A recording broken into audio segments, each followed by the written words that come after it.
Приветствую всех на нашем канале. В этом видео я покажу, как изготовить каролинскую оснастку. Каролинская оснастка очень похожа на техасскую оснастку, но у них есть одно основное отличие. У техасской оснастки грузик и приманка находятся на основном шнуре, а у каролинской оснастки приманка всегда вяжется на отдельном поводке, который, как правило, тоньше, чем основная леска. А также он имеет длину примерно от 30 до 150 сантиметров. Об основных функциональных отличиях этих приманок я расскажу в конце видео, а также немного скажу о преимуществах и недостатках. Для изготовления каролинской оснастки нам понадобится офсетный крючок, грузик в форме пули, пластиковая бусинка. Вместо бусинки можно использовать простой резиновый стопор. Также нам нужен будет вертлюжок и поводковая леска. Приступаем к изготовлению. Вначале берем основной шнур и одеваем на него грузик. Грузик одеваем таким образом, чтобы острая сторона была направлена в сторону удилища. Вот таким вот образом. Теперь одеваем бусинку.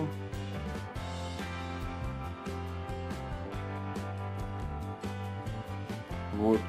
И теперь на конец шнура привязываем вертлюжок. Вертлюжок будем привязывать узлом клинч.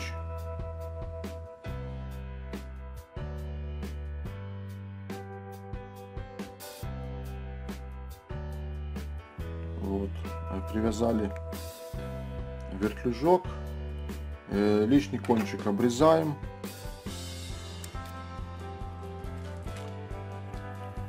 Все, часть оснастки у нас готова.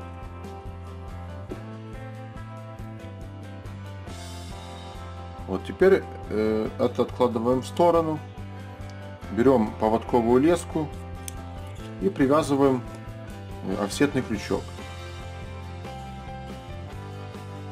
Крючок также привяжем узлом клинч.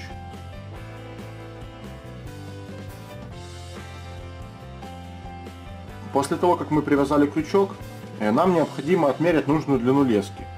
Как я уже говорил в начале, поводки, как правило, делают от 30 до 150 сантиметров.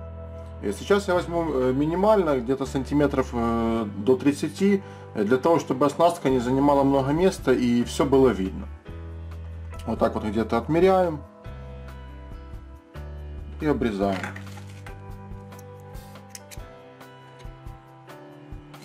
И теперь вот этот край лески нашего поводка привязываем к вертлюжку.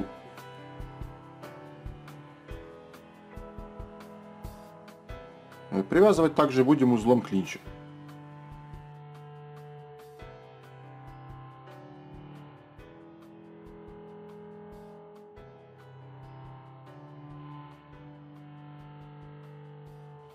Вот привязали, лишнее обрезаем.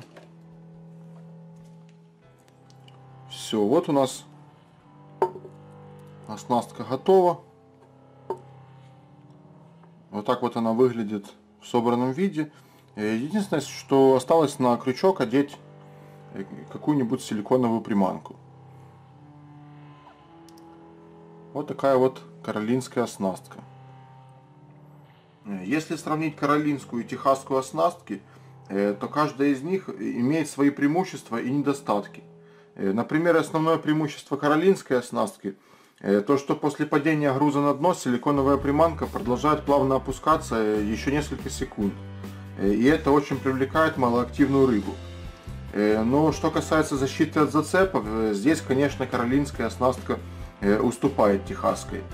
Поскольку даже несмотря на офсетный крючок, всегда есть риск, что длинный поводок захлестнется за корягу. В техасской оснастке перехлёст почти невозможен, так как груз пули находится непосредственно возле приманки и тем самым защищает ее. Поэтому каролинскую оснастку все-таки лучше использовать в менее закоряженных, а то и вовсе чистых местах. Но здесь вывод можно сделать только один, как бы обе оснастки по-своему хороши, но каждая имеет свое предназначение.